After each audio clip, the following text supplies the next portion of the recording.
Good morning, dear students. So today we are moving towards last topic of this chapter, that is ecosystem. And that the topic which is familiar to all of us already, some sort of theory you have studied in your 10th standard, as well as some part you have studied in your 11th standard. And the remaining part you are going to study over here, that is nutrient cycling. So we know, dear students, that all the nutrients which are coming in the biosphere, in the ecosystem, all these nutrients should be recycled to the nature, and that nature is going to provide those nutrients again and again on the demand of the living organisms, and this cycle should remain uninterrupted. Otherwise, the constant flow of the nutrients is going to be lost. So here we are going to learn about some of the cycles. These nutrient cycles are also known as biogeochemical cycles. Okay, so here, what is nutrient cycle? So amount of the nutrients, particularly carbon, nitrogen, phosphorus, calcium, and other nutrients, whatever you have studied in your 11th standard, chapter number 11, present in the soil in a given time is called the standing state. अब देखो यहाँ पे standing crop आपने एक definition आगे पढ़ा था. यहाँ पे एक और word है, that is standing state. If we are talking about standing crop, then it is living organism. Standing state, that is the amount of the nutrients which are available at any given time in the soil, which is readily available for the living organisms. That amount of the nutrients is known as standing state. It varies in different kinds of the ecosystems and also on a seasonal basis. Okay, तो ये जो standing state है, nutrients का जो amount है in the soil, it might vary. Okay, it depends on the environmental conditions. It depends on the type of the ecosystem. Nutrients are never lost from the ecosystems, but they are recycled again and again. Okay, तो ये जो nutrients हैं वो ecosystem से कभी loss नहीं होते हैं, लेकिन ये constantly recycle होते रहते हैं और होने भी चाहिए. The movement of the nutrient elements through various components of an ecosystem is called nutrient cycling. Okay, तो यही जो movement चल रही है from one organism to another organisms through variety of the components, मतलब ये जो living organisms है उसके through ये जो cycling चल रहा है, passing on चल रहा है, that is called nutrient cycling. और उसके लिए एक और भी ecology में एक word है, that is called biogeochemical cycle. उसके लिए abbreviated word भी use होता है, that is called BGC. Okay, BGC, that is biogeochemical cycle. So types of the nutrient cycles. So some of the cycles are gaseous cycles. Okay, and gaseous cycles क्यों बोल रहे हैं? तो जो element है वो gaseous form में constantly नहीं है, लेकिन उसका जो reservoir है that is in atmosphere, that is in the gaseous phase. For example, nitrogen and carbon cycle are such of the types of the nutrient cycles.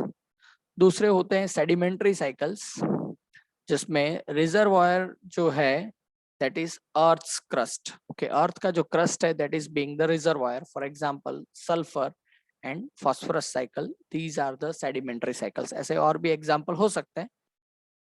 So environmental factors like soil, moisture, pH, temperature, etc. regulate the rate of the release of the nutrients into the atmosphere. Okay, तो obvious है कि हर एक environmental factor का कुछ ना कुछ तो role है. तो यही environmental factor जो living entity के ऊपर effect कर रहे हैं, वही environmental factor nutrient cycle को भी affect करते हैं. Okay. The reservoir meets with the deficit of the nutrients due to imbalance in the rate of the influx and efflux. Okay, तो reservoir का काम क्या है? Constant provision. Okay, so whenever there is a deficit condition in the environment, in the ecosystem, so the reservoir is acting in such a way so that it is balancing the influx and efflux of the nutrient outward and inward movement जो है उसको match करने का काम किसका है, that is the duty of the reservoir. Okay, so ऐसा ही एक साइकिल आपके सिलेबस में है, लास्ट ईयर आपने स्टडी किया हुआ है, नाइट्रोजन साइकिल. ओके, उसके आगे आपने 10th में ऑक्सीजन साइकिल के बारे में, आपने वाटर साइकिल के बारे में स्टडी किया हुआ है. Now in 12th standard you are going to learn about carbon cycle and some other sedimentary cycle is also there. So reservoir of the carbon वो कौन है, तो atmosphere, that is about 1%. organisms जो है reservoir, as a reservoir, तो उनकी क्या है, the 49% of the dry weight of organisms is carbon. Okay, oceans 71% dissolved carbon is present. It regulates the amount of the atmospheric CO2. Okay, तो oceans जो है उसमें 71% कार्बन जो है वो डिसॉल्व्ड फॉर्म में प्रेजेंट है, and it is regulating the amount of the atmospheric CO2. Okay, fossil fuels are also reservoir. Carbon cycling occurs through atmosphere, ocean, and through living and dead organisms. Okay, तो जो carbon cycling जो है obviously कहाँ से carbon ecosystem में distribute होने वाला है, तो उसके जो रिजर्वायर्स हैं those are atmosphere, ocean and living and dead organisms are being the starting point of the carbon. Okay, 4 into 10 raised to 13 kilogram of carbon is fixed in the biosphere through photosynthesis annually. अब ये जो है figure वो NEET में पूछा गया है. 4 into 10 raised to 13 kilogram carbon is fixed annually in biosphere through the process of photosynthesis.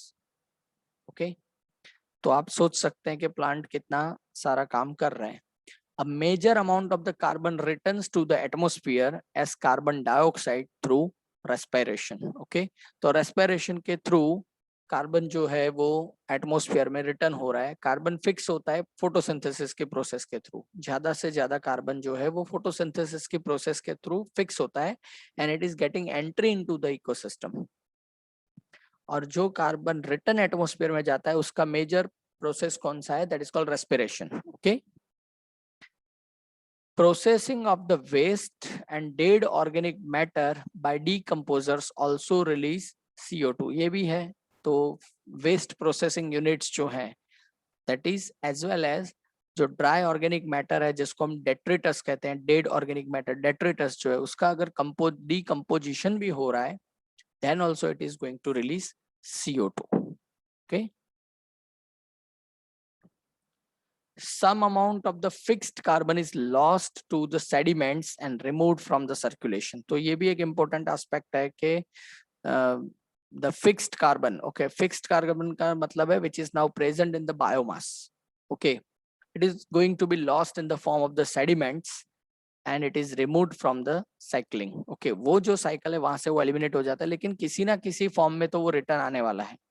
Okay, तो सेडिमेंट है तो वो बेंथिक जोन में जाके सेटल डाउन होने वाला है किसी ओशन में या इस तरह से. ओके, तो फ्लश आउट जब होते हैं ऑर्गेनिक मैटर्स तो वो सारे फिर अल्टीमेट वाटर बॉडीज में जाके सेडिमेंट के फॉर्म में रिटर्न रहते हैं. एंड ऑब्वियसली अगर वहां पे वो सेडिमेंट में चले गए हैं तो उनका रिसाइकलिंग होने वाला नहीं है. burning of the wood, forest fire and combustion of the organic matter, fossil fuel and volcanic activity are the other sources for the releasing of CO2 in the atmosphere.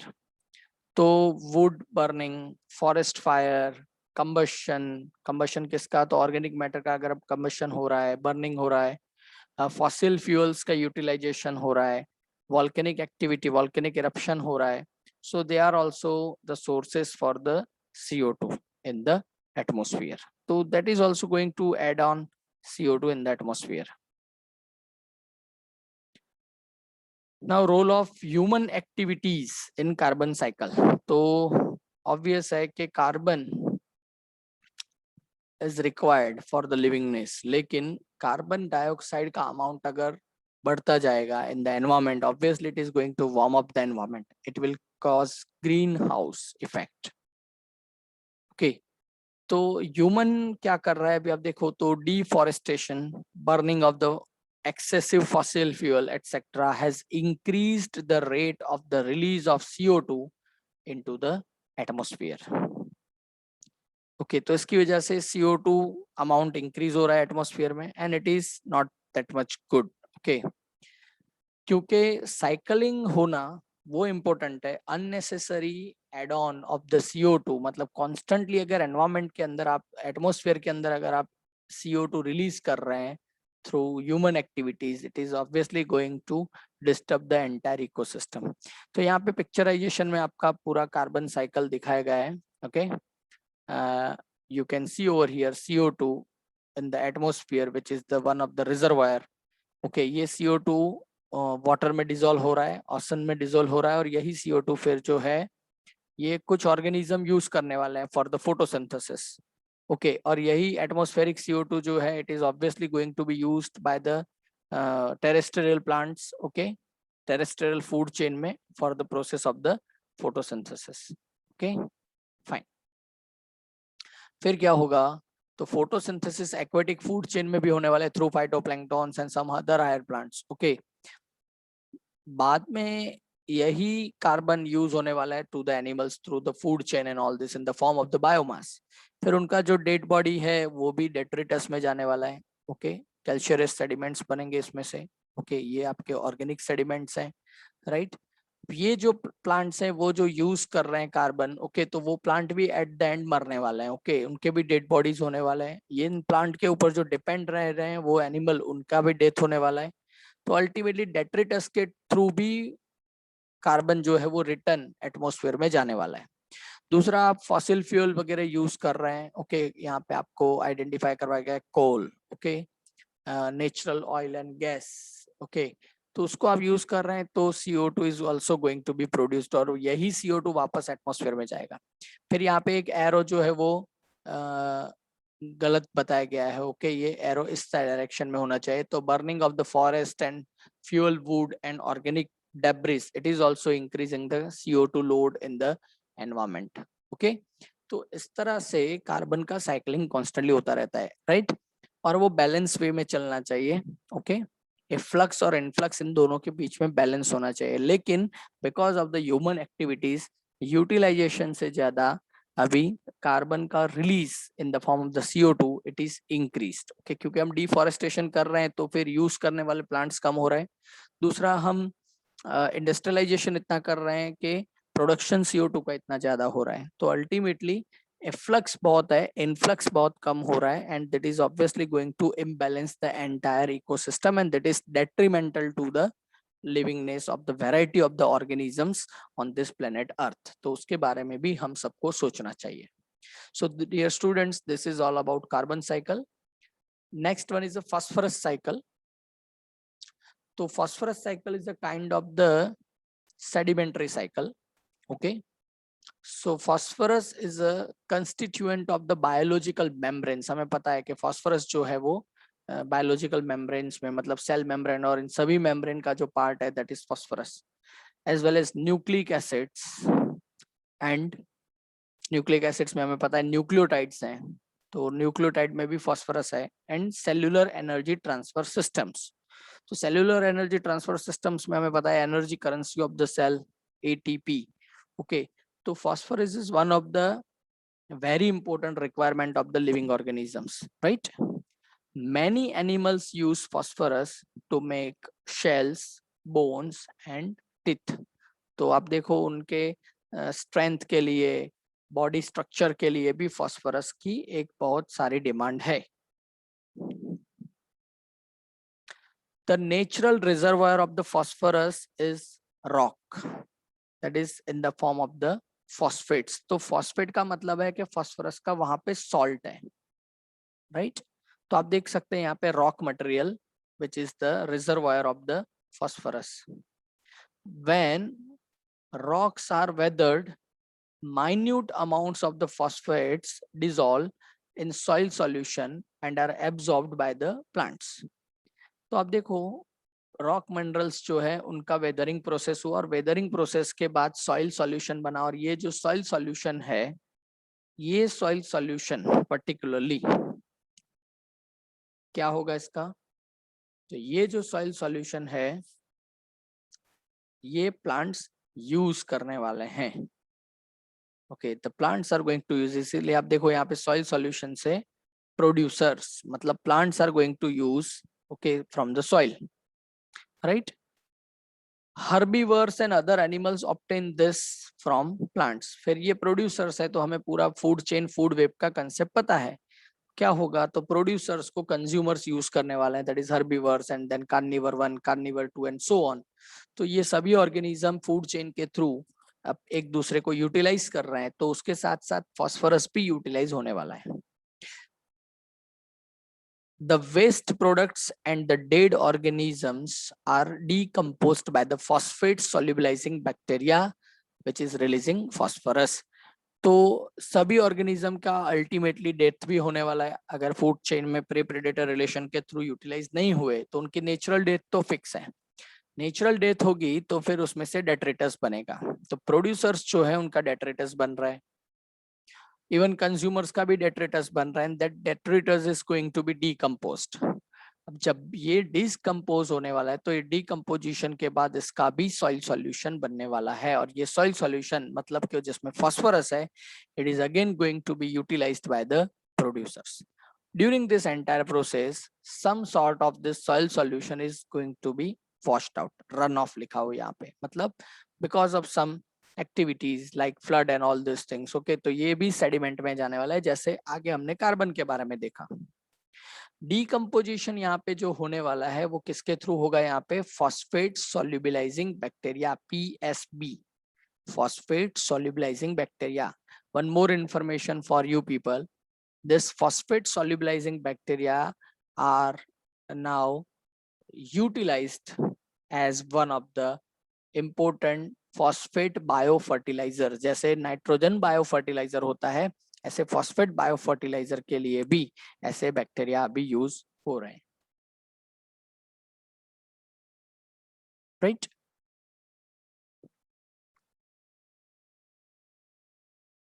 तो ये पूरा पिक्चराइजेशन के form में आपको दिखाया गया है, okay. आप देख सकते हैं यहाँ पे पूरा फॉस्फेट रॉक्स जो है, वेदरिंग प्रोसेस हो रहा है फॉस्फेट का, okay.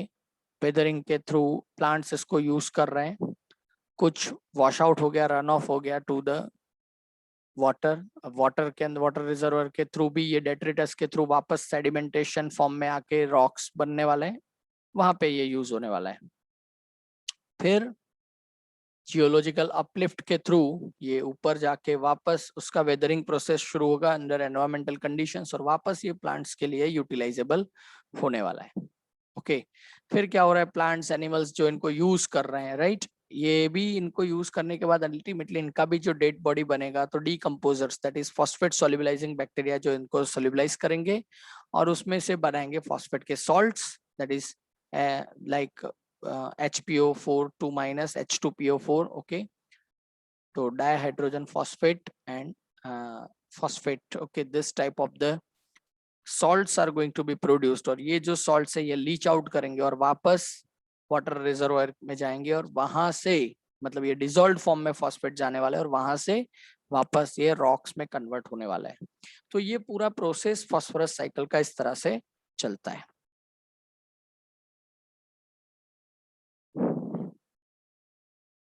Now differences between carbon and phosphorus cycle, so some basic differences यहाँ पे हम देखने वाले हैं। तो कार्बन साइकिल जो है उसमें एटमॉस्फेरिक इनपुट जो है दैट इज हायर कंपेरेटिवली, जबकि फॉस्फोरस साइकिल जो है उसमें एटमॉस्फेरिक इनपुट जो है वो बहुत कम है, ओके। वहां पे मिनरलाइज्ड फॉर्म में ये फॉस्फोरस मैक्सिमम अमाउंट में मिल रहा है। कार्बन साइकिल जो है there is gaseous exchange between organism and environment, ये हमें पता है, दैट इज O2 CO2 का फॉर्म जो है that is gaseous exchange between environment and the organism. लेकिन फॉस्फोरस साइकिल में जो है गैसियस एक्सचेंज जो है वो नेग्लिजिबल है, ओके, क्योंकि एटमॉस्फेरिक रिजर्वायर नहीं है, ओके। तो रिजर्वायर उसका सॉइल रहने वाला है, रॉक्स है, और रॉक्स के थ्रू जो सॉइल सॉल्यूशन बनेगा वो सॉइल सॉल्यूशन जाके यूटिलाइज होने वाला है टू द प्लांट्स, एंड फिर प्लांट्स के थ्रू पूरा फूड चेन में ये इस हिसाब से आगे स्प्रेड होने वाला है, right.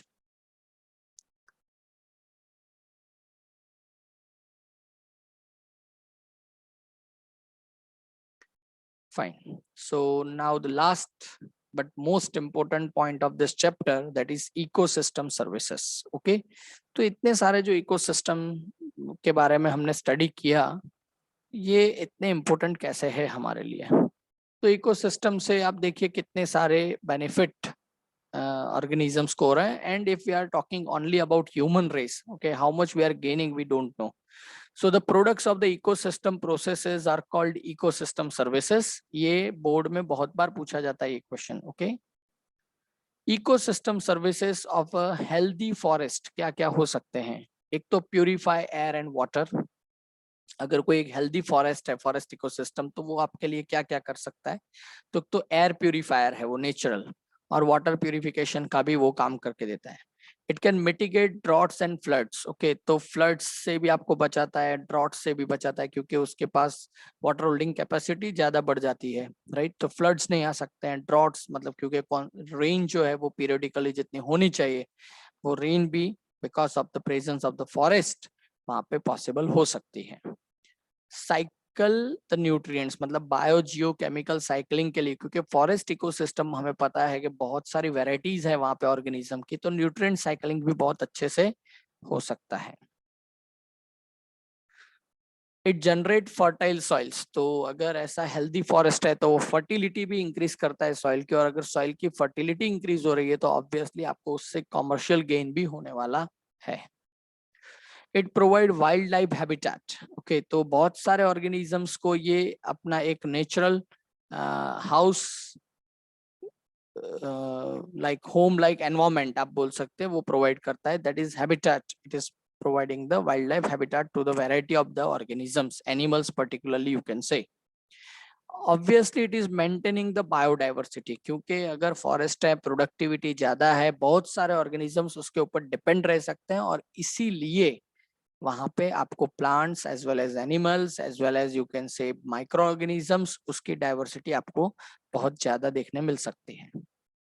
It can pollinate crops, okay, तो क्योंकि बायोडाइवर्सिटी ज्यादा है, इंसेक्ट भी वहां पे, बायोडाइवर्सिटी वहां पे ज्यादा होगी इंसेक्ट की भी, तो ऑब्वियस है कि उसके थ्रू पोलिनेशन भी बहुत अच्छे से हो सकता है। It provide storage site for the carbon, okay, क्योंकि बायोमास वहां पे ज्यादा होगा तो कार्बन का वो एक अच्छा खासा रिजर्वायर, एक स्टोरेज बन सकता है। It provide aesthetic cultural and spiritual values, okay, तो aesthetic cultural and spiritual values, okay, तो ये एंशिएंट टाइम से हमें पता है कि what is the importance of the forest and all this, okay, किसी ना किसी वे में आप देखिए नेचर के लिए हमारा जो सिस्टम है, ट्रेडिशन है, वो कितना उसको इम्पोर्टेंस देता है, okay. We also know that variety of the cultures have been developed, okay, on the banks of the river and all this, okay, तो वहां पे और क्या था, तो वहां पे फॉरेस्ट ही है near about, right, fine. So these are the services जो प्रोवाइड हो सकती है। आप देखिए यहाँ पे natural resources, forest are the natural resources of pure air, fertile soil and land and pure water. It is being the driver of the changes, okay, okay, policy, climate, pollution, land use, okay. अब देखो benefits आपको क्या क्या मिल रहे हैं, तो because of the healthy ecosystems, okay, आपकी economy भी स्ट्रांग रह सकती है, ओके, वेल बीइंग मतलब आपकी immunity and healthy happy healthy lifestyle जो आप बोलते हैं, you can gate good amount of the organic food and water, and you can say some other materials, okay. It is also maintaining the hygiene, okay, public health, right. तो ये बहुत सारे ऐसे तो बेनिफिट्स आप अकाउंट में ले सकते हैं which you can get from the healthy ecosystems, okay. Robert Costanza करके एक है, उन्होंने कुछ और उनके जो कलीग्स हैं, they have tried to put price tags on nature's life support services. तो इकोसिस्टम्स के थ्रू हमें कितना बेनिफिट हो रहा है ये हमें पता भी नहीं चलता है. ओके, जैसे कि अगर आप एक सिंपल एग्जांपल लीजिए, if you are thirsty right now in summer, और अगर आपको पानी चाहिए तो you can purchase a bottle of pure drinking water. You have to pay on an average 20 rupees per bottle right now, okay, according to today's price. But if you are having a pure water reservoir near about you, okay, pure, which is not polluted by human, तो आपको एक पैसा खर्च किए बिना easily जितना चाहिए उतना वाटर, प्योर वाटर मिल सकता है. ऐसे बहुत सारे सर्विसेज हो सकते हैं, लेकिन हमें उनका प्राइस, मतलब हम प्राइस भी नहीं उसका टैग कर सकते. लेकिन रॉबर्ट कॉस्टन्जा ने और उसके कुछ कलीग्स हैं, उन्होंने मिलके ये प्राइस टैग्स लगाने का काम किया है. तो researchers have put an average price tag of 33 trillion US dollar, 33 trillion US dollar a year on fundamental ecosystem services. Okay, तो पर ईयर इकोसिस्टम्स हमें कितना इकोनॉमिकल बेनिफिट देता है, that is called 33 trillion US dollar. This is nearly the twice the value of the global gross national product. Okay, that is GNP. उससे overall पूरे globe पे जितने country है उनका जीएनपी अगर काउंट कर दिया जाए, okay, annual GNP, gross national productivity हर एक कंट्री की, तो वो भी कुल मिला के 18 ट्रिलियन यूएस डॉलर होती है. उससे ऑलमोस्ट ये डबल फिगर है. ओके, तो सभी कंट्री का जितना खुद का, मतलब मैन मेड जितना इकोनॉमी है, उससे ये डबल इकोनॉमी, जितनी services ecosystem without asking for any single penny it is providing to us. Out of this, अब ये 33 ट्रिलियन यूएस डॉलर का जो प्राइस टैग लगा है, तो उसमें से कौन सी सर्विसेज का क्या क्या अकाउंट है. So out of this total cost, the soil formation accounts for about 50%. Okay, soil formation 33 trillion US dollar में से ऑलमोस्ट 17 अराउंड जो ट्रिलियन यूएस डॉलर्स हैं, that is accounting only and only for soil formation. तो लगता बहुत easy है, we are degrading the soil day by day. Okay, हम उसकी क्वालिटी जो है, फर्टिलिटी है, उसको डेली रिड्यूस कर रहे हैं by applying different amount of the chemicals, by applying different amount of the pollutants, plastics and all this things. Okay, by industrialization and urbanization. Okay, लेकिन उसकी कॉस्ट कितनी है, मतलब जितना एरिया आप यूटिलाइज कर रहे हैं, वेस्ट कर रहे हैं, यू कैन से, ऑफ द लैंड, ओके, वो बनाने के लिए कितना खर्च हो सकता है, आप सोच सकते हैं. Contributions of other services like recreation and nutrient cycling are less than 10% each. Okay, recreation, आपने कुछ यूज किया उसको recreate करना है, as well as nutrient cycling करना है, तो उसका जो खर्च हो रहा है दोनों का 10% सेपरेटली दोनों के लिए है. The cost of climate regulation and habitat for wildlife are about 6% each. Okay, climate regulation मतलब seasonal variations और ये सब regulate करने का काम. आप सोचो, अभी थोड़े टाइम पहले हमने एक कंडीशन ऐसी देखी, ओके, तो उसकी वजह से कितना लॉस हमें हुआ है, राइट? अगर हैवी रेन हो रहा है, ओके, या ऐसे कोई अदर नेचुरल डिजास्टर्स हो रहे हैं, ओके, तो उसमें से बाहर निकलने के लिए कितने पैसे खर्च करने पड़ रहे हैं, राइट? उसका management and post disaster management and all this things. Okay, तो ऐसा क्यों हो रहा है? It is not only nature, okay, because of the disturbances created by human on this planet, these things are happening again and again, constantly, repeatedly. लेकिन nature खुद तो इसको रेगुलेट करना ही चाहती है, तो उसका कॉस्ट अराउंड कितना हो रहा है? 6%, okay, of the total, that is 33 trillion US dollar. As well as habitat and wild life maintenance, okay, उसका भी 6% जितना कॉस्टिंग है. और ये हम बहुत इजीली वाइल्ड लाइफ का जो हैबिटेट है उसको डिस्ट्रॉय कर रहे हैं, ओके, बहुत easily. So we have to think about this, okay.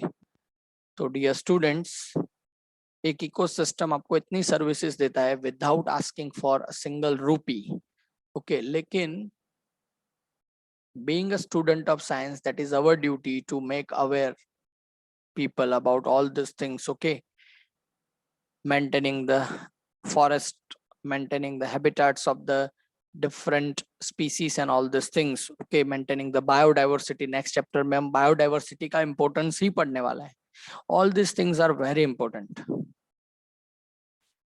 Okay, so we have to manage all these things, right? So with this end notes, okay, I'm ending this chapter right now. Okay, in the next lecture we will be starting with the new chapter, okay, with the similar concept of the ecosystem. Okay, fine. Till then, if you are having any doubt, any queries and questions, you can contact me. Okay, have a nice day.